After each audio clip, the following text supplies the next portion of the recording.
Okay.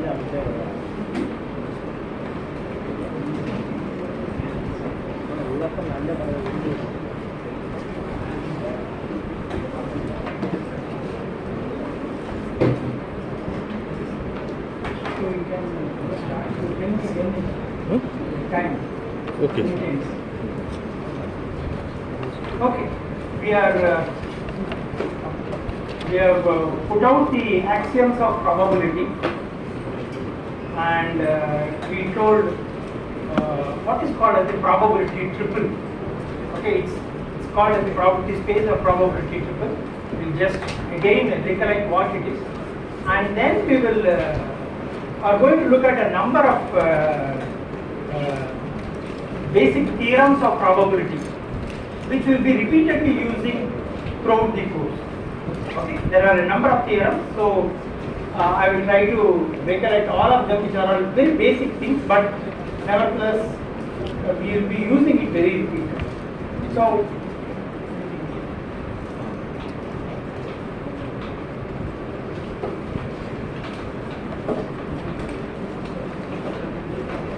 why it is called triple? Because there are three things that are involved in it.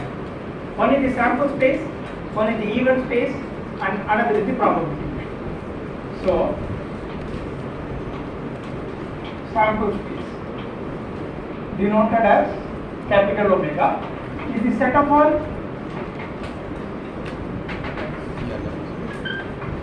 sample points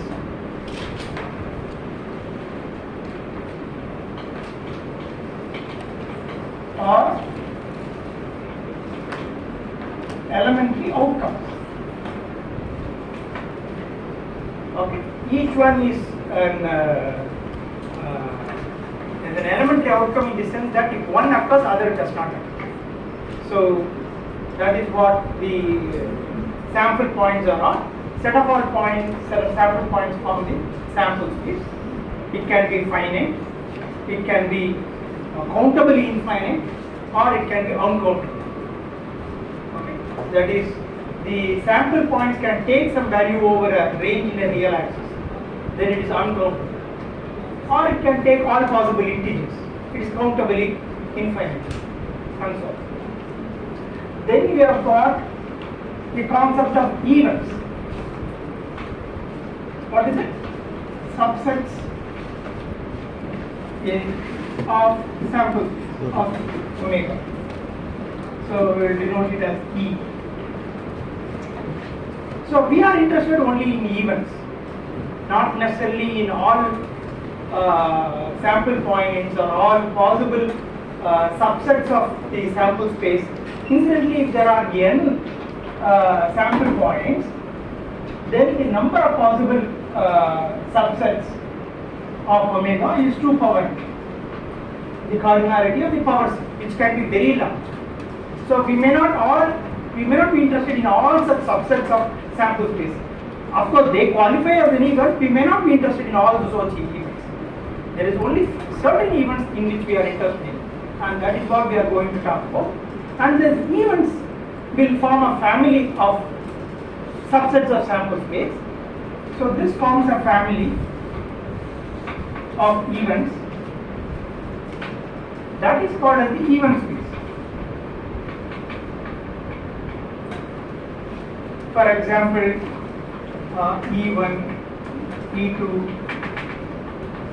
and so on. Again, events can also be finite or countably infinite, and so on. Okay. Again, uncountable also, because for example, over a range of 0 to 1, you can take large number of uncountable number of small sub-ranges. Okay. So this event space should have a structure. What is that? That is the sigma algebra,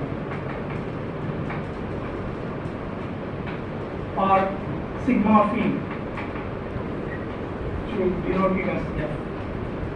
So what it means, it has a collection of events such that it is closed under set complementation.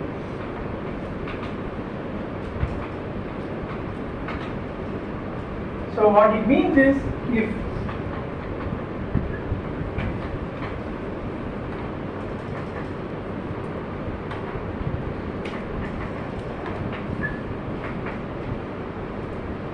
under and closed under finite number of set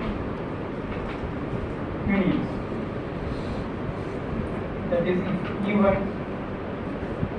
element of, not a subset, element of F E2 element of F, then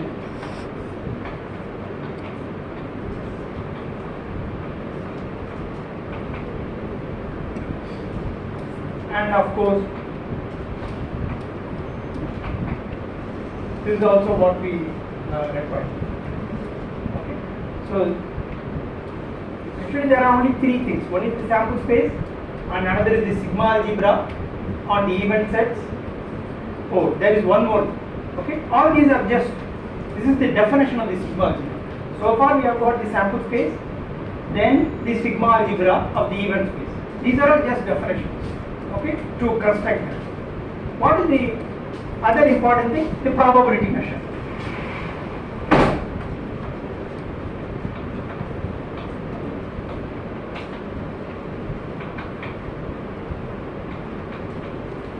We defined our E for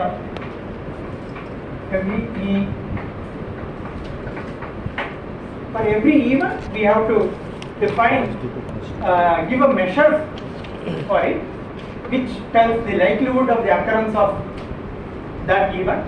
So we can view it as a function mapping from the event space to the real axis, lying between 0 and 1. So what are the, how do we define it? We say that P of omega is equal to 1, and then directly from complementation, therefore, and P of E has to lie between 0 and 1, and then if E1 intersection E2 is phi, then we have the additive property.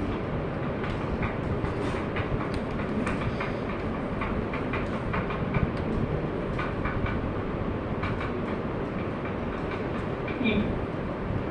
Okay. So this should also hold. Other things can be derived out. So this is what is called as the probability triple. This is the basic axiom. Basically, it is an axiomatic theorem, which means that we lay out an axiom. Why all these constructs are required? Because that can be used to model many real world things. You cannot ask why this has to be true, why this has to be. It is those are called axioms. There is no proof for axioms. They are being given. You have to take it as it is. The only thing that will convince you is that it has some utility in modeling real world phenomena. So with these basic axioms, you can come up with many theorems and so on.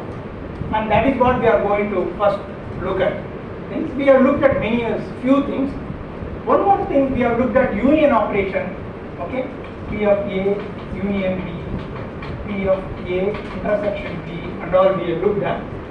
Then P of difference operation. I just again want to emphasize it, but if this is A, this is B. What we mean by that, everything in A, but it should not be present in B. This is what is A minus B is. Everything, all sample points belonging to A, but not present in B or present in A minus B.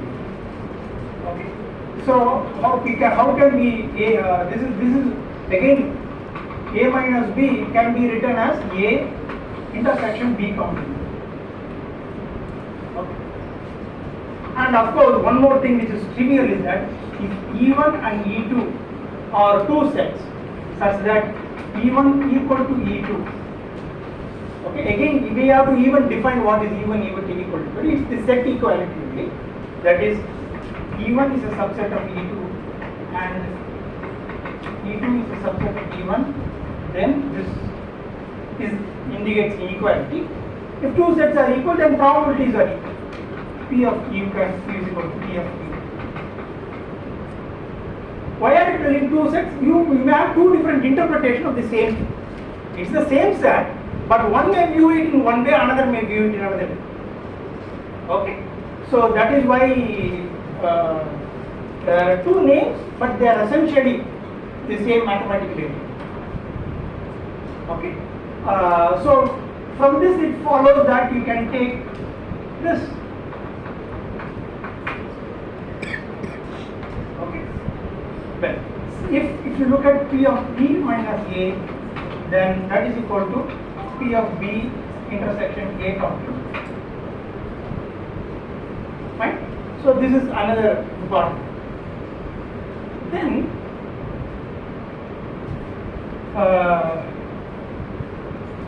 another one more thing is, if E1 is a subset of E2, then P of E1 has to be less than or equal to P of E2.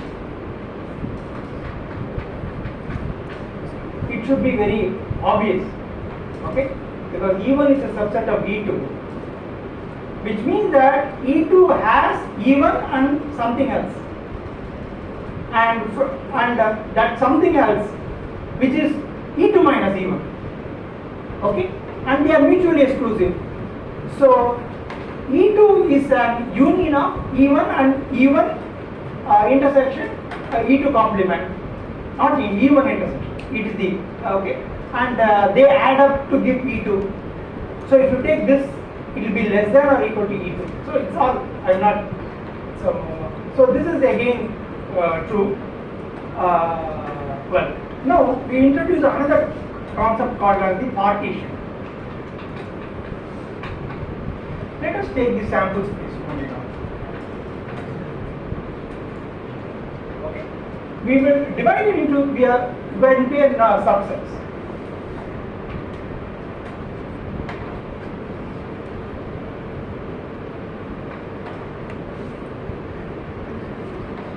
Okay, so there are many subsets. We will name it, okay, as E1, E2, E3, and so on, En. Okay, but they have property. They have to obey a property to qualify them. These collection of sets to be called as the partition. The name itself will reveal the what you are looking for. So a connection of subsets E1, E2 to En, where EIs are subset of subset omega, form a partition if they are mutually exclusive.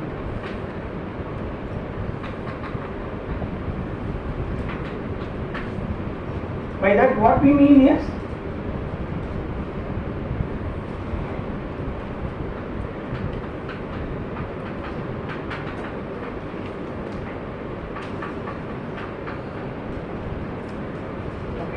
you take EI and EJ, they don't have any common elements. EI intersection EJ is equal to, is a null set for I not equal to J. And then they are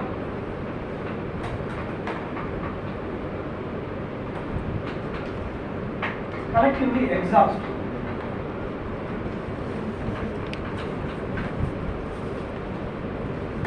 That is E1 union E2 union En is the sample space. So we will call this as, to understand it easily, partition is a collection of mutually exclusive, collectively exhaustive sets. So mutually exclusive, collectively exhaustive sets from a partition.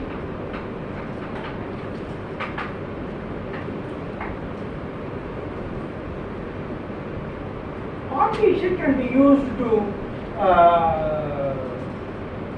our convenience in proving certain theorems and in solving certain problems. That is why we are interested in this. one thing is, that is, okay, I will make use of the, well,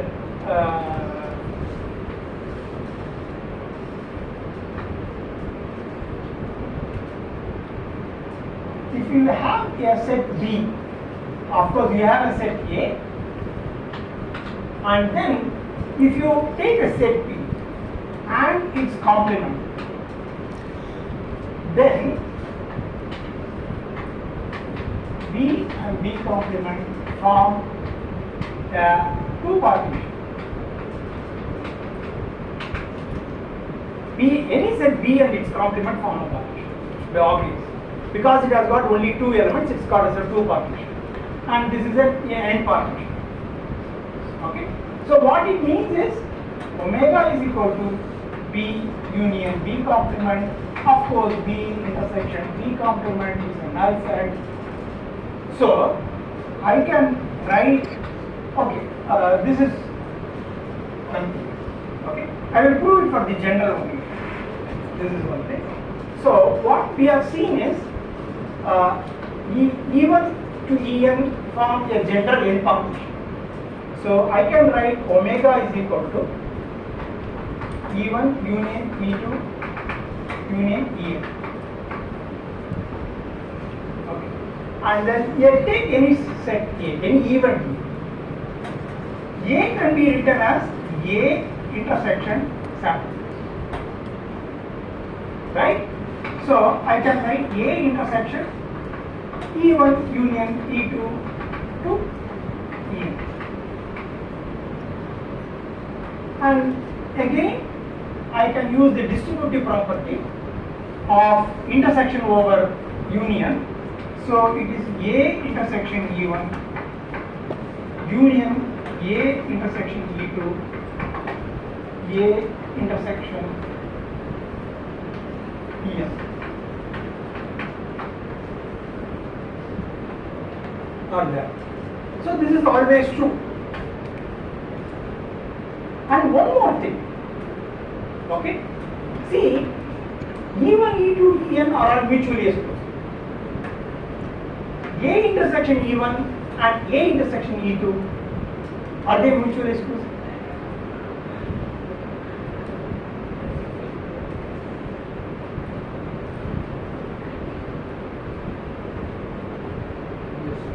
Huh? Yes.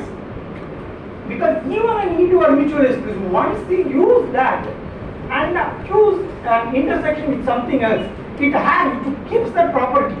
It will not allow anything other than in E1 to be part. There you are doing only intersection. And E2 will only force that anything other than in E2 will not be allowed. E1 and E2 are mutually exclusive, so these two are also mutually exclusive. So all these are mutually exclusive. So which means that, of course, A intersection intersection A intersection Ej is a null set only. Okay. So what we have got is A is union of something. They are all mutually exclusive. So I can write P of A is equal to P of A intersection E1 plus P of A intersection E2 plus P of A intersection E1.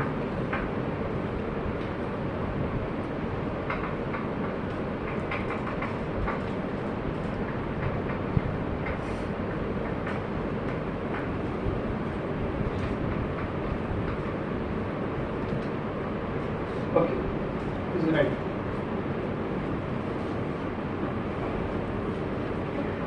I should have used actually introduced one more notation. Okay, the thing is, see, you know that summation notation used to write is make the sum of a large number of terms can be conveniently written using the sigma notation. You have to just index it and then tell where how the index goes. Same thing we can apply it for the sets also. You have got large number of sets which are being, you perform a union of large number of sets. So I can write A as in this one, okay, or let us say this one itself. I want to write it conveniently. How can we write? I can write it as like this union of I varying from 1 to n ei. Okay. So this notation can be very conveniently used. So this can also be written as union of I varying from 1 to n a intersection ei.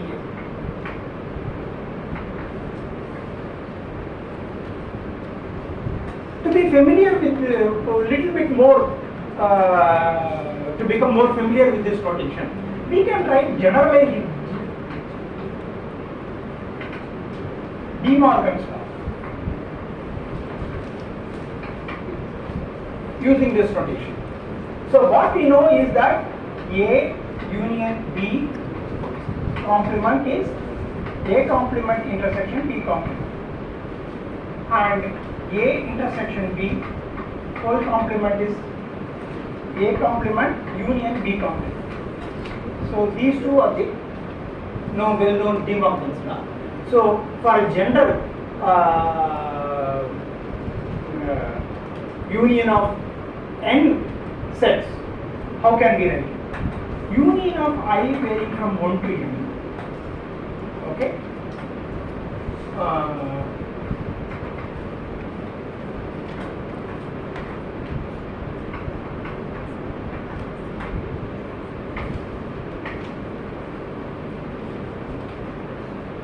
A union and all is not required. So these are this is okay. A and all is not required. So let union of I varying from 1 to n ei. If you take union of n sets and then perform a complementation, how can we write it? Intersection of I varying from 1 to n. Okay, ei complement. Right? And in a similar manner, intersection of I varying from 1 to n ei, its complement is union of I varying from 1 to n ei complement. Okay? So this is something that we will keep.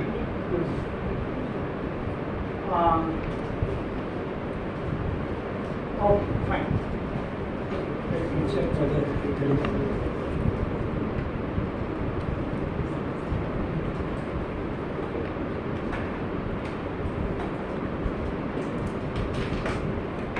This can also be written as P of B and P of A intersection. You can easily see that.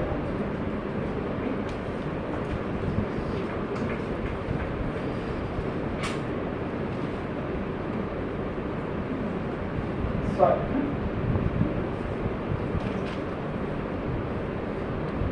Right? P of B minus A is this one, and that is B minus this one.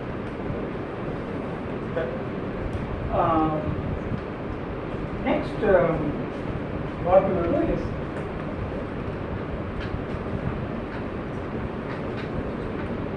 we will take this. Of course, this is one of the results. I think I'm sure you would have encountered it. Okay, we will just P of A union B is what we want to. We will be using it frequently, so we want to come up with a formula for that. So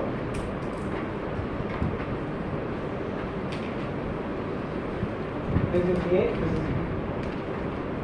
So how do we can form a partition out of it?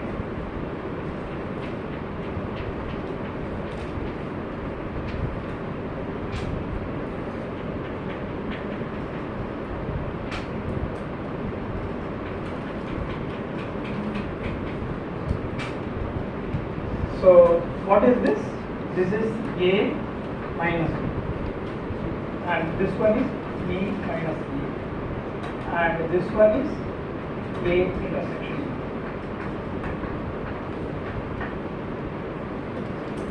Okay. So A union B, if you look at, it can always be partitioned into 3 sets: A minus B, B minus A, A intersection. I mentioned partition, which means that they together, that union will give you A union B. Their intersections, pairwise intersections are null set. So A union B can be written as P. We will leave. First we will write up A union B is A minus B union A intersection B union B minus B. And therefore if you put P, not therefore, but the property is also over there, mutually exclusive. That is why we are writing.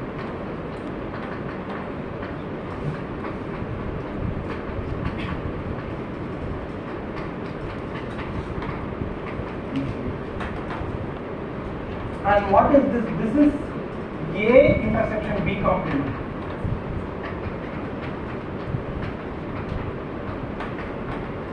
This is B intersection A complement, right? And you can see that we have written B intersection A complement is P of B minus P of A. Similarly, this can also be written as P of A minus P of A intersection.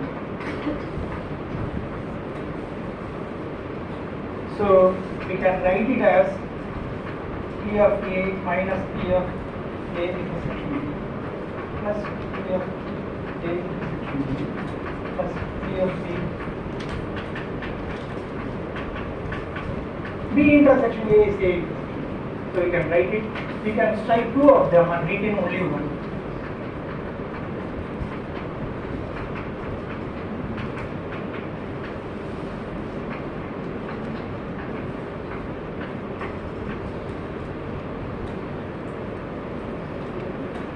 This is a simple formula, but we will quite often make use of it. But now we want to generalize it. You can easily generalize things. Let's take A, B, C, then find. So we will take 2 at a time and treat it as one set. So this is one set union another set. So it's P of A union B plus P of C minus P of A union B intersection C.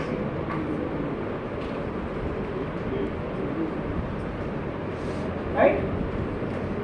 So we know this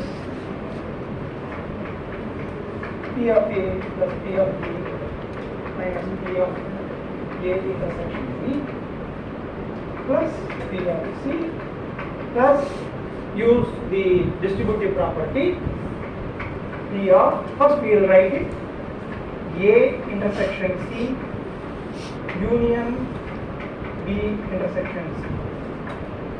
This is whole of this. So we just bring all ABCs together. This written. And now again this is a union. Again you apply this operation. So this is a minus. Why did you not take? This is a minus. We have to retain it. So if you expand it.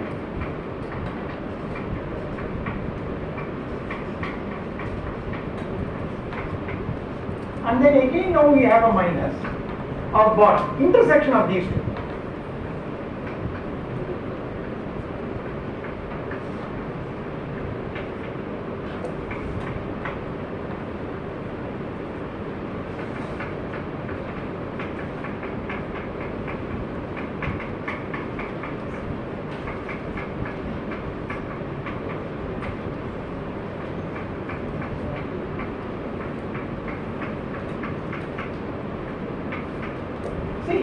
Because this minus, this minus, this minus minus becomes plus, and if you see that See, you are doing it's all intersection only. So you can associate in any manner. Associative property holds good. And only one intersection is good enough of C. So it is basically A intersection B intersection C. Okay. So if you are doing a union of three sets, okay, write the individual probabilities, subtract the probabilities of pairs, sets taken two at a time. All these probabilities have to be subtracted out, and then you have to add the sets taken three at a time. You want to graphically just look at it. How is it? How does it come?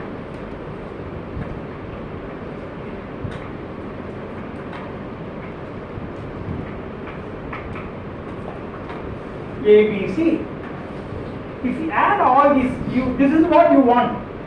You don't want anything outside this. Okay. So what are you doing? You are adding all these probabilities.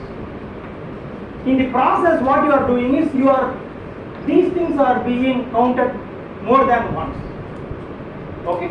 Because this one is counted as a part of A as well as a part of B. Right? So you have to do it only once.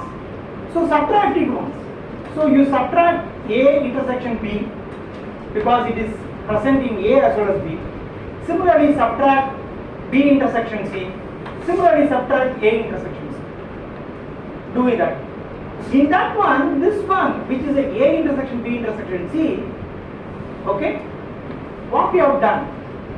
You have added it thrice. Once as a part of A, B, C. Subtracted it twice, once in a part of these intersections. At least you have to account it for once, so you add it once. So that is how one addition comes. Okay. So this is again slight generalization. We can generalize it even more.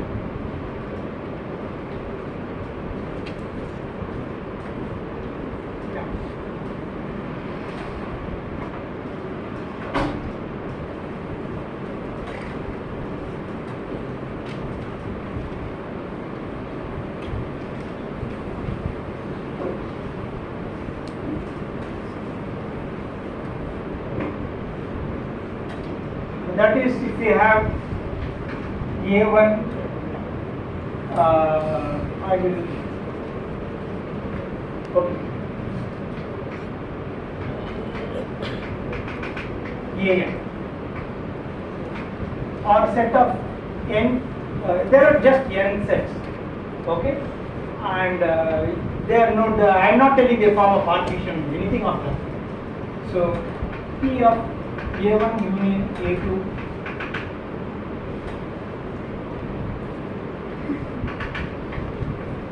AM. Okay. So if you try to generalize it along these ways, what you have to do? You have to add P of A1 plus P of A2 plus P of so on P of AM, and then subtract intersections of two sets taken two at a time, P of A1 intersection A2 minus P of A2 intersection A3 and so on, minus P of A1 intersection AM. No, everything is that, I'm just writing some numbers. Plus P of A1 intersection A2 intersection A3 and things of that kind, and then minus taken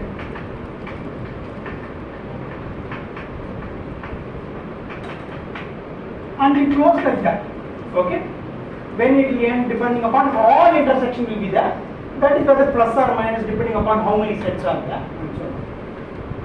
Okay, so again we will write it in a compact manner. So how?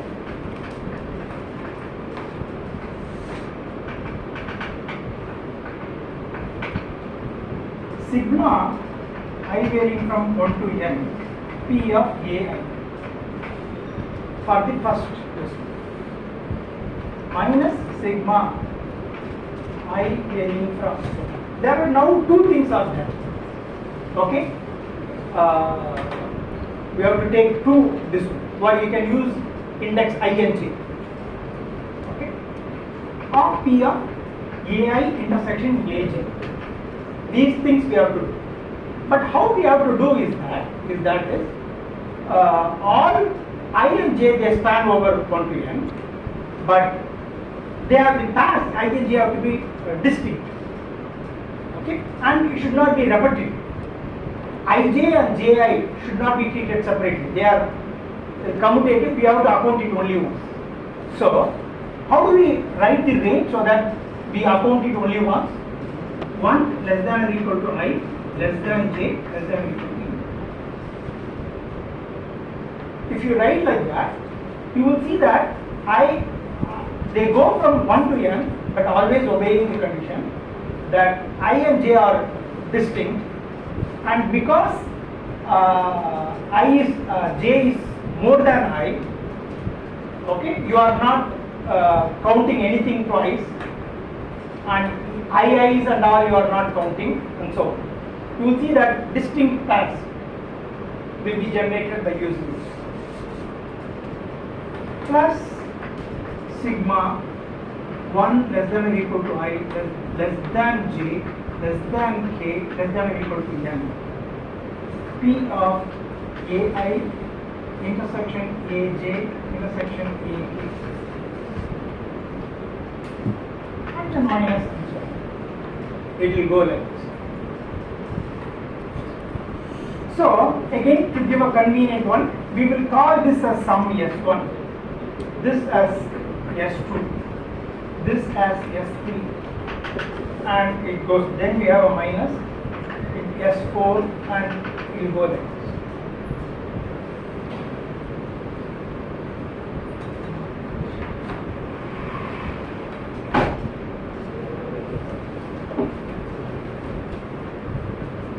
Now, some inequalities are often used. So far, we have been trying to equate, find two equal sets, and then their probability measures are equated. Many times, we have to just find out a bound for certain probability measures, where inequalities come into the picture. It's given two sets, A and B. We know it is P of A plus P of B minus P of A intersection B. So what we don't know whether A of intersection is a null set. If it is null set, they are then mutually A and B are mutually. We don't know anything. But in general, what we can always write is P of A union B is less than or equal to P of A plus P of B. This is always true. The probability measure of union of two sets is always less than or equal to the sum of their probability measures. Okay, well, so this is one thing. So what we can, in a manner we can write it is P of this also I will try to write it P of union of I varying from 1 to n ai. That is what this one is. That is what I have written as S1 minus S2 plus S3 minus S4 and so on. Okay. So what we can do with this, we are not going to rigorously prove it, but it will. It may be obvious, or there is a way of rigorously proving it. We will not get into that. What we can say again, generalizing this idea. Union of I varying from 1 to n, ai, is always less than or equal to sigma I varying from 1 to n, P of a.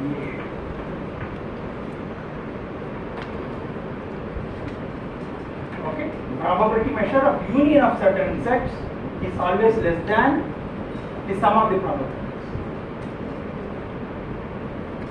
And it is not only this. See, when you do all these, finish this series, go up to the required number of terms, so all unions, intersections, everything is being taken care of, then they are equal. But if you truncate it, what happens? Okay, it will not be equal, but it so happens that the inequalities changes it, in the sense that we have told that if you truncate it here, then this becomes less than or equal. If you include it, what will happen? This becomes greater than or equal. If you include this, it becomes less than or equal. If you include it, it becomes greater than or equal. Okay? Because that I am not going to prove it, but we will see that if you, when doing this process, we are accounting it once more, sometime more, and then rectifying by removing something, again adding something. We are doing this process. That is why this happens. So again we can write that P of union of I varying from 1 to n ai is greater than or equal to sigma I varying from 1 to n P of ai minus sigma 1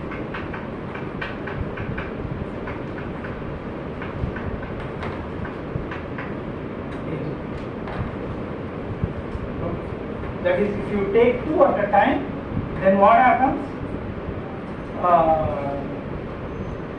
Then this is great. We are underestimating the actual value. And we can go like this. This is called as the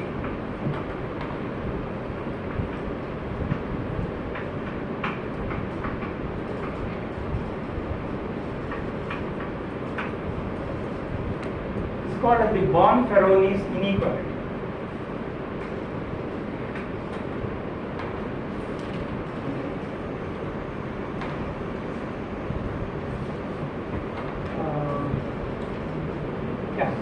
Then there is one important thing before that. Yeah, that's why I don't want to this is called as the inclusion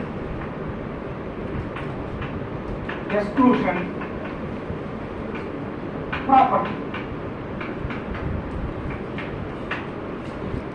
That is, this way of writing it, is called as the inclusion exclusion property. Why do we name it like that? Because we include something and then exclude something, again include, then exclude, and so on. So this is called as the inclusion exclusion property. Okay, this is very useful one. You will be having probably one tutorial problem now or the next week or so. That is called as the coupon collecting problem, which can be solved. It generally look like it may be puzzling how to solve it. For that, we can use this inclusion exclusion property to solve it. Then shall we solve this?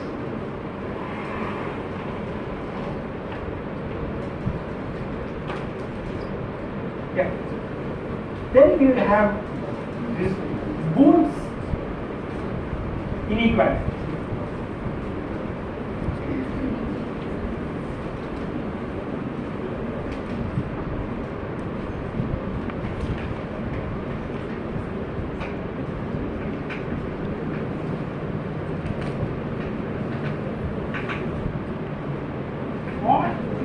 For P of A union B, we wrote something. Okay, and we also wrote an inequality. P of A union B is less than or equal to P of A plus P of B. P of A intersection B is greater than or equal to 1 minus P of A complement minus P of B complement.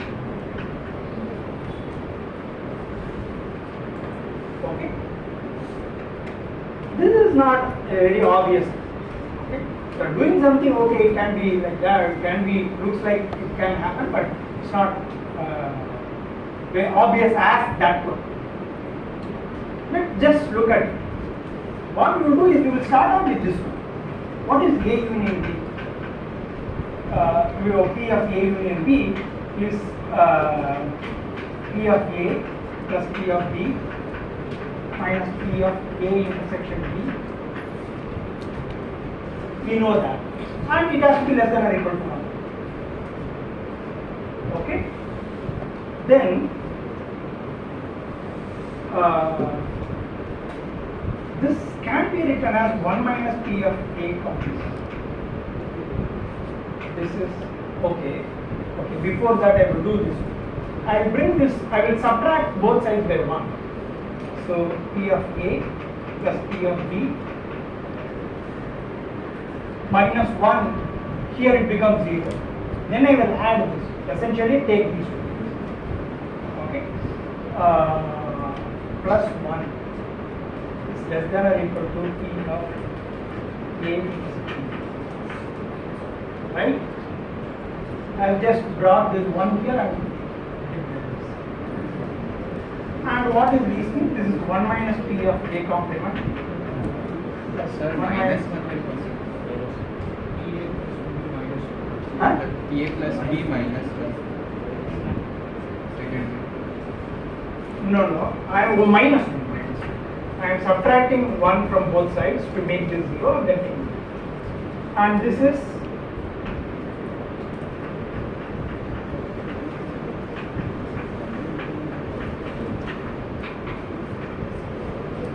so you can see that there are 2 1s minus 1, there is only 1 1.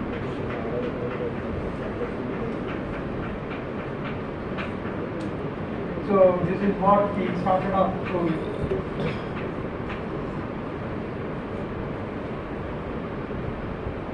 Okay? Let me just quickly check whether there is anything else. It's a very important thing, one important I wanted to tell you before we go on to the so-called conditional probabilities. Yeah. But more often, how much time is that? 2 minutes. Sir. Huh? 2 minutes. Sir. 2 minutes only. Okay.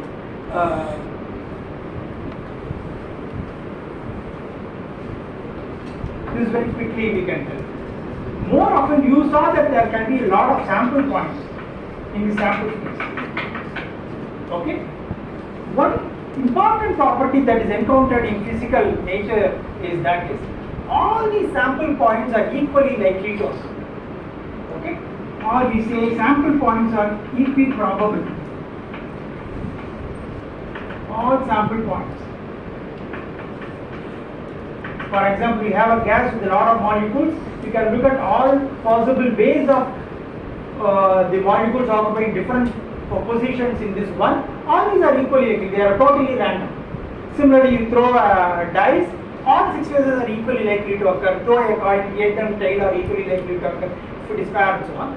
So many cases, the sample points are equally likely to occur. So we say that it is equiprobable.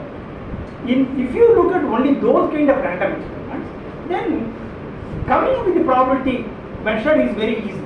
Let us say there are n sample points. We know all of them have got the same probability, equiprobable. So let P be the probability of each of them.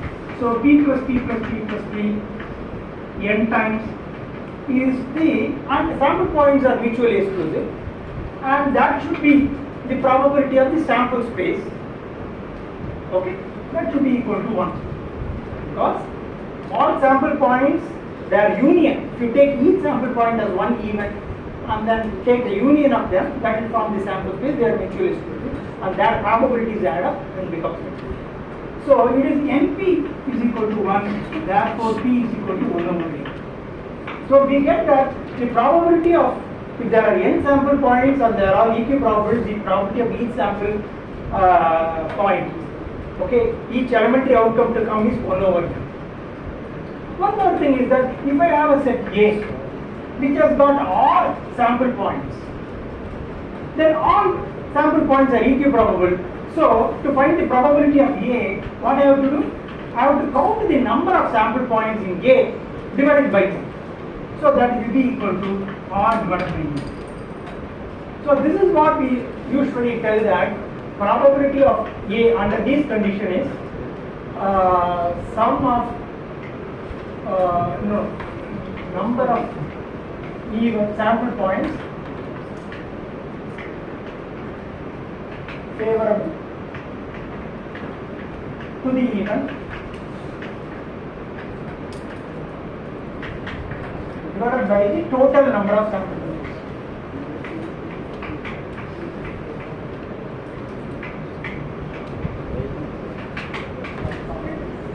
So you count the number of sample points which will give rise to the event.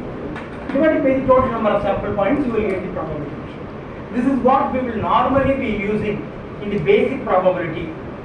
They are called as the counting probability. Essentially, finding probability amounts to counting favorable number of events. So we will stop at this point.